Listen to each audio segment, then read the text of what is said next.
백성들과 아론과 미리암의 반역 사건 이후에 모세는 가나안 땅에 정탐꾼을 보냅니다.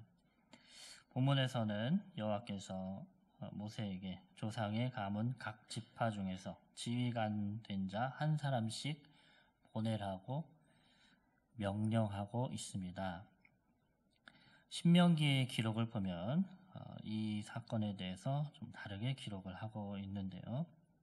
신명기 1장 22절에 보면 이스라엘 백성들이 다 모세 앞에 나와서 우리가 사람을 보내서 우리를 위하여 그 땅을 정탐하자고 먼저 제안했다고 말합니다. 이런 상황을, 이 두 가지 상황을 고려해 볼 때 가나안 땅 정탐은 여호와께서 모세에게 먼저 명령하신 것이 아니라 백성들이 모세에게 요청했던 것이고 모세가 여호와께 승인을 받아서 실행한 것으로 보여집니다. 그러므로 사실은 굳이 가나안 땅을 정탐하지 않아도 됐지만 백성들이 원했기 때문에 이 일이 이루어진 것입니다. 모세도 신명기에서 백성들의 이 제안을 받고 말하기를 그 말을 좋게 여겼다고 말합니다.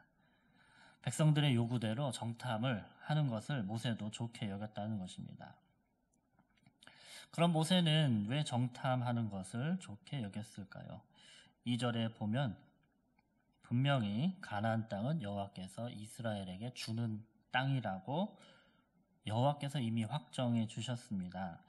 여호와께서 이미 주신 땅을 믿음으로 그냥 밟으면 될 텐데 왜 모세는 백성들과 같이 그 땅을 미리 정탐하는 것을 좋게 여겼을까요? 추측해 보건대 아마도 이때는 백성들과 이스라엘의 지도자 그룹인 모세와 아론과 미리암의 반역으로 이스라엘 공동체 민심이 흉흉한 때였을 것입니다. 백성들은 조금만 불편하면 하나님을 원망하고 불평하고 또 지도자들끼리도 하나 되지 못하는 상황 속에서 공동체의 분위기는 많이 내려갔고 그런 상황 속에서 이스라엘은 가나안으로 들어가는 관문 바로 앞으로 가데스 바네아에 도착해서 가나안 입성을 눈앞에 두고 있었던 것입니다. 모세는 지도자로서 이렇게 침체된 분위기 속에서 가나안에 들어가는 것은 무리라고 판단했을지 모릅니다. 그래서 그의 생각에 이런 분위기를 반전시킬 일종의 이벤트가 필요했는데 그것이 가나안 정탐이었던 것입니다.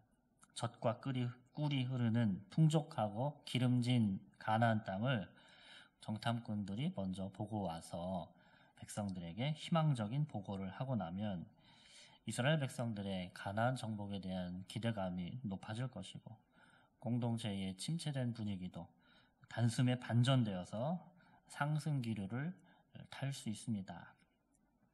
그러한 상승세를 타고 백성들과 당당하게 가나안 땅에 들어가는 것이 좋겠다고 모세는 판단했을 것입니다.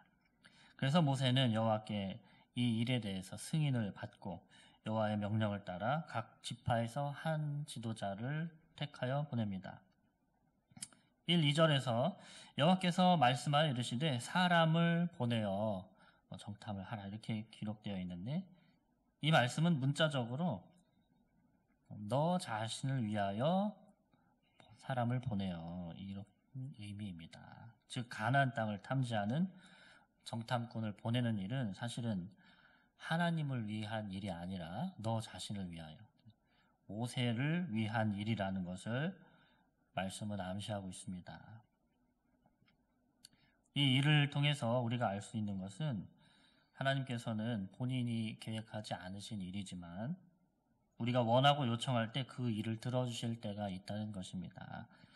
물론 항상 우리의 요청을 들어주시는 것은 아닙니다. 그러나 우리의 요청을 들어주심으로써 하나님께서 우리에게 뭔가 가르치실 수 있다 하는 상황 속에서 우리에게 특별한 가르침을 주시기 위해서 그런 우리의 요구를 들어주실 때가 있다는 것입니다. 정탐꾼을 보내게 해달라는 이 백성들의 요청은 하나님께서 처음부터 생각하신 것은 아니지만 오히려 그 요청을 들어줌으로써 그들이 생각하지 못했던 것을 하나님께서 보여주시는 것입니다. 그들의 기대와 생각과는 전혀 다른 결과를 보여주심으로써 그들에게 무언가 깨닫도록 해주시는 것입니다. 자, 그렇다면 우리도 우리가 하나님께 드리는 기도를 생각해 볼 때 우리의 기도가 우리 생각에 좋은 방향, 좋은 길, 나에게 유리한 상황을 만들기 위해 하는 기도가 아닌가 재고할 필요가 있습니다. 모세는 정치적인 판단을 가지고 이 이벤트를 준비했습니다. 그런데 그 결과가 어떠할지는 두고 봐야 할 일입니다. 모세는 이스라엘 자손의 수령들, 즉 각 지파의 지도자들을 선택해서 12명을 준비시킵니다. 모세는 지도력과 식견과 판단력을 갖춘 노련한 사람들을 뽑아서 이들이 가나안 땅을 잘 보고 와서 백성들에게 긍정적인 보고를 함으로써 떨어진 백성들의 사기를 높이기를 원했을 것입니다. 그러나 이 일이 정말로 옳은 일이었는지 그 결과가 어떻게 될지는 하나님만 이미 알고 계십니다. 그리고 그들의 믿음의 상태, 이스라엘의 영적인 현 주소가 어떠한지를 이 일을 통해서 가감없이 드러낼 것입니다. 12명의 정탐꾼의 목록이 이제 나오는데 눈에 띄는 두 사람이 있습니다. 바로 유다 지파의 여분네의 아들 갈렙과 에브라임 지파의 눈의 아들 호세아입니다. 갈렙은 이 문자적으로는 그 이름이 개라고 하는 그 뜻을 가지고 있습니다. 나쁜 의미가 아니라 충성된 사람이다. 하나님 앞에 그렇게 볼 수 있겠습니다. 그는 또 본래 유다 사람이 아니었습니다. 그는 그나스인입니다. 그나스는 에서의 자손인 에돔 족속의 한 부류입니다. 아마도 그나스인들은 이미 이전에 유다 지파에 흡수되었던 것으로 보입니다. 눈의 아들 호세아는 이전 사건에서 진중에서 예언을 하는 엘닷과 메닷을 막으려고 할 정도로 모세의 권위를 지키고 모세의 수종을 들었던 사람이었습니다. 그의 이름 호세아는 구원이라는 의미를 가지고 있습니다. 그런데 모세는 본문에서 이 호세아의 이름을 여호수아로 바꿔줍니다. 여호수아는 여호와는 구원하신다라는 뜻이고 헬라어로 음역하면 이에수스, 우리말로 예수입니다. 구약에서 예수라고 하는 이름이 바로 여호수아이지요. 그는 이름처럼 여호와의 음성이 되어서 그리고 여호와의 종이 되어서 이스라엘 백성을 구원으로 이끄는 역할을 합니다. 그리고 정탐꾼 12명 중 오직 그의 이름에만 여호와의 이름이 포함되어 있는 것을 볼 때 그가 앞으로 이스라엘을 위하여 뭔가 위대한 일을 하게 될 사람이라는 것을 본문은 암시하고 있습니다. 이제 모세는 12명의 정탐꾼들을 가나안 땅으로 보냅니다. 가나안 남쪽 지방인 네겝길에서 출발하여 북쪽으로 올라가서 그 땅을 정탐하고 돌아오는 것입니다. 남쪽인 네겝은 건조한 땅입니다. 그래서 별로 볼 것이 없지만 북쪽으로 올라갈수록 산간 지방이 나올 것이고 더 좋은 땅을 보게 될 것입니다.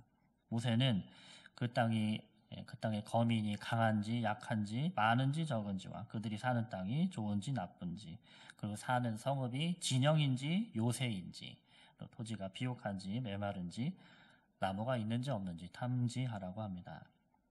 그리고 포도가 처음 익을 즈음인 7월 중순 한여름에 그 땅의 실과를 가져오라고 합니다. 이것은 가나안 땅의 풍요로움을 정탐꾼들이 먼저 눈으로 확인하고 그것을 백성들에게 전달하려고 하는 것입니다. 자, 그런데 그 땅은 여호와께서 주시기로 약속하신 땅이므로 이제 이스라엘 백성들은 앞으로의 일들을 기대하며 나아가는 일만 남았습니다. 사실 서두에서 말씀드린 것처럼 그렇게 생각하면 굳이 정탐을 이렇게 광범위한 지역으로 보내지 않아도 됐습니다.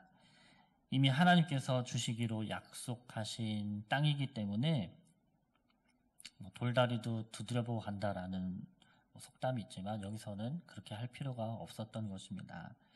그러나 모세와 백성들은 자신들에게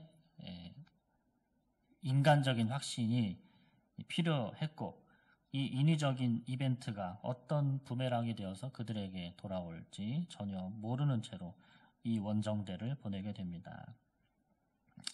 그들은 아마 이 정탐꾼들을 보내면서 한참 기대와 흥분에 차서 그들을 축복하고 그들을 위해 기도했을 것입니다.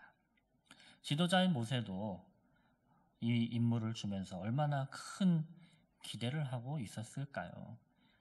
그런데 이 일이 잘 될지는 두고 볼 일이었죠. 그래서 하나님의 약속이 확실한 일 앞에서 우리가 굳이 우리의 의심을 반전시키기 위해서 정치적인 수단을 활용해야 하는 것이 맞는지 본문의 말씀은 우리에게 묻고 있습니다.